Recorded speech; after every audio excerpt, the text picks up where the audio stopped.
শুভরাত্রি। এই যে দেখেন মেয়ের বাসায় আসছি আমি। আসার আগেই আমার মেয়ের জামাই মাশাল্লাহ বলবেন। আমার মেয়ের জামাই কিন্তু সব কিছু রান্না করতে পারে।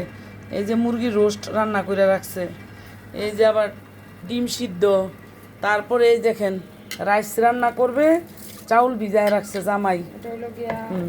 তারপরে এই দেখেন মাছের কাকলেট করবে সে, সব ময় মশলা দিয়া সুন্দর করে মেরিনেট করে রাখছে। এটা কি ডোরিয়া ফিশ, বিদেশি মাছ। তো যাই হোক, আপনারা দোয়া করবেন। আলহামদুলিল্লাহ আলহামদুলিল্লাহ, আমার মেয়ের জামাই আলহামদুলিল্লাহ, আবারও বললাম আমার মেয়ের জামাই অনেক লক্ষ্মী একটা মানুষ, জানেন।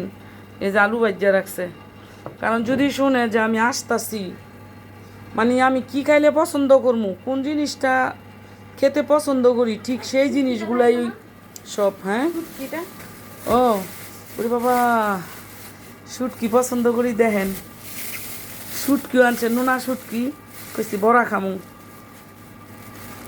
এই দেখেন কত বড় পিস সে আইনা রাখছে, কাম্মার না বড়া খাইব পছন্দ। তো মাশাল্লাহ, আপনারা মাশাল্লাহ বলবেন। তো সচরাচর এরকম মেয়ের জামাই আসলে কমই হয়।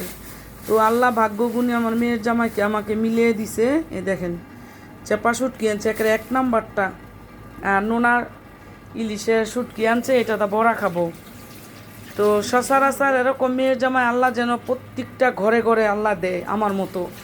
তো আমার আর কিছু দিয়ে আমি সুখী হই আর না কই, আল্লাহর রহমত আমার মেয়ের জামাই দিয়ে আমি অনেক সুখী, হ্যাপি।